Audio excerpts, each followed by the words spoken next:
आज के इस नए वीडियो में आपका बहुत बहुत स्वागत है। इस वीडियो में हम लोग विलोपन विधि से समीकरण को हल करना सीखेंगे सबसे आसान तरीका से। तो आप एक बात याद रखिएगा कि विलोपन विधि का दूसरा नाम है लुप्तीकरण विधि। विलोपन विधि का दूसरा क्या नाम है कि लुप्तीकरण विधि।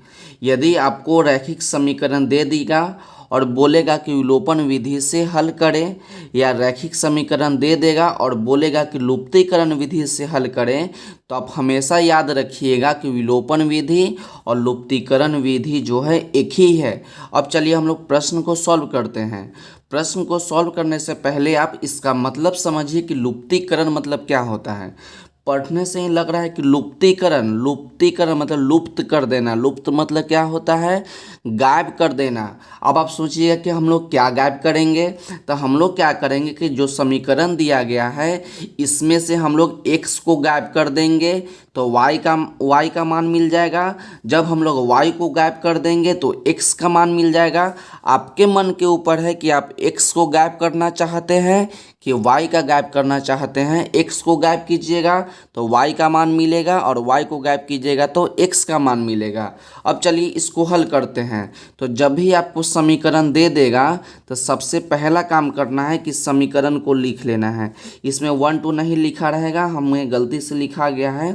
तो आपको क्या लिखना होगा? जो समीकरण दिएगा उसको लिख लेना है। यहाँ पर 3x minus 2y equal to कितना हो जाएगा? 12 हो जाएगा।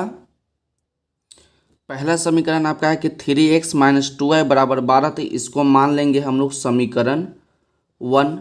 दूसरा आपका है कि 4x minus 5y equal to 16 है, तो इसको मान लेंगे समीकरण 2।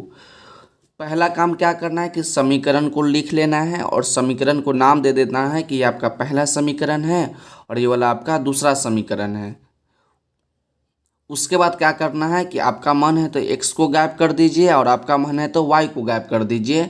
तो गायब करने का मतलब क्या है कि दोनों को सबसे पहले बराबर करेंगे।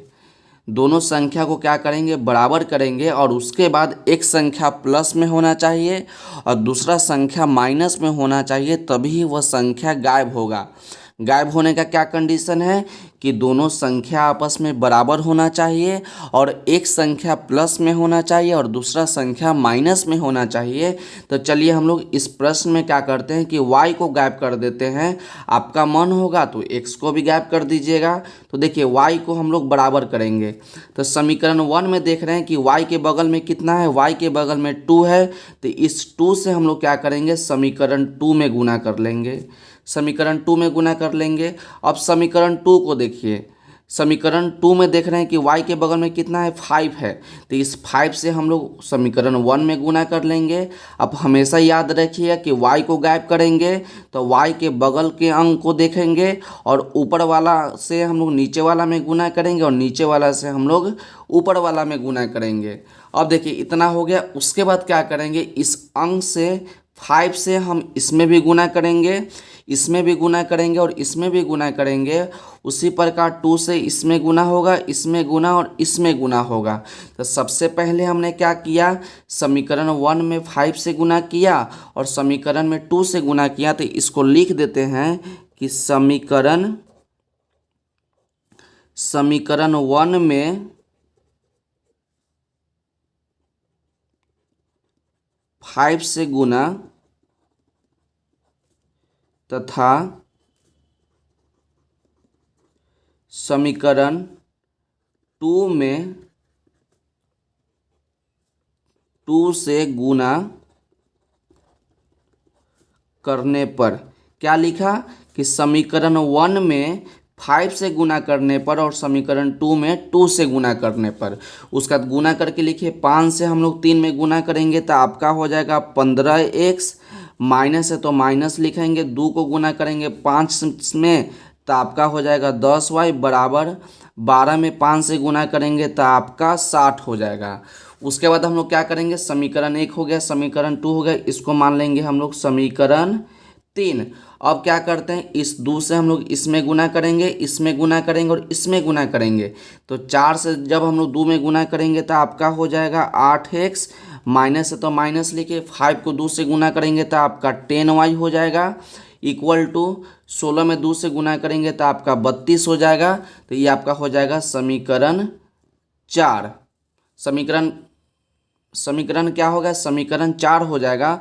उसके बाद हम लोग इस प्रकार से लाइन खींच देंगे। हम लोग किसको बराबर किए हैं, हम लोग y वाला को बराबर किए हैं। तो देख रहे हैं कि आपका 10y यहाँ भी हो गया और 10y यहाँ भी हो गया। लेकिन देख रहे हैं कि दोनों संख्या क्या है, दोनों संख्या आपका माइनस में है, यहाँ भी माइनस और यहाँ भी माइनस।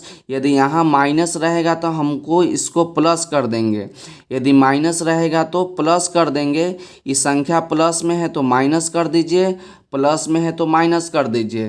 तो नीचे जो संख्या रहेगा प्लस में उस संख्या को माइनस कर देंगे, जो संख्या माइनस में रहेगा उसको प्लस कर देंगे।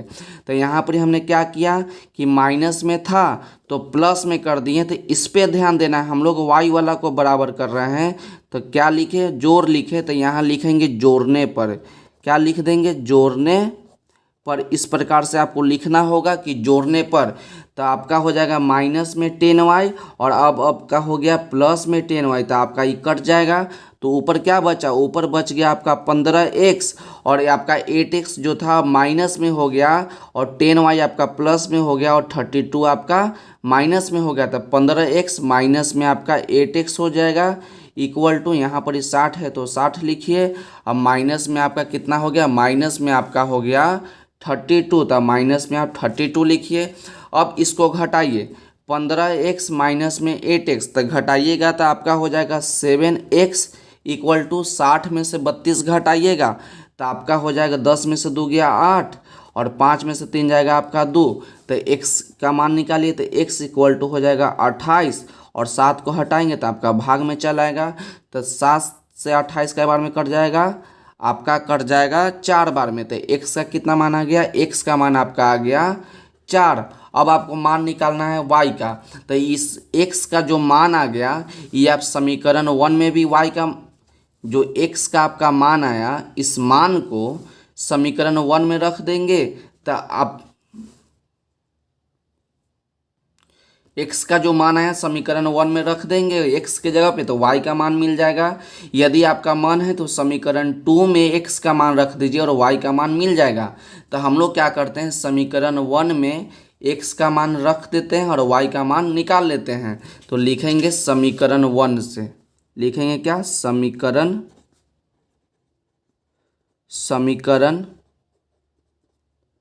1 में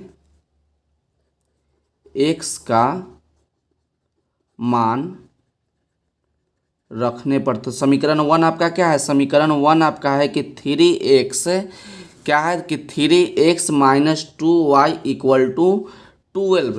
तो x का कितना मान रखना है, x का मान रखना है आपका 4। तो यहाँ पर 4 रखिए तो 3 गुना 4 माइनस में 2y अब बराबर में आपका 12 हो जाएगा। तो 4 में 3 से गुना करेंगे तो आपका 12 माइनस 2y बराबर 12। तो 12 को इधर बुला लेते हैं तो 12 प्लस में 12 है तो इन्हें बुलाएंगे तो माइनस में 12 हो जाएगा इक्वल टू माइनस 2y है तो इस साइड भेज देंगे, इक्वल टू की इस साइड भेज देंगे तो आपका प्लस में 2y हो जाएगा। तब 12 माइनस 12 12 में से 12 घटाइएगा तब का 0 हो जाएगा इक्वल टू 2y। तो इसको लिख सकते हैं सीधा करके कि 2y इक्वल टू 0। तो y इक्वल टू क्या हो जाएगा 0 और 2 को हटाइएगा तो भाग में आएगा। और आप जानते हैं कि 0 में किसी भी संख्या से भाग लगाइएगा तो उसका आंसर क्या आएगा, 0 आएगा। तो x का मान आपका 4 आ गया और y का मान आपका 0 आ गया, जो कि आपका यही है आंसर। तो इसको आप एक बार ध्यान से देख लीजिए और इसका स्क्रीनशॉट ले लीजिए ताकि बाद में आप इसको अच्छे तरीक़ा से नोट कर सके। तो आज के वीडियो के लिए बस इतना ही, मिलते हैं अगले वीडियो में।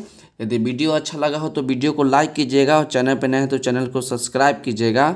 तो पढ़ते रहिए और बढ़ते रहिए, मिलते हैं अगले वीडियो में।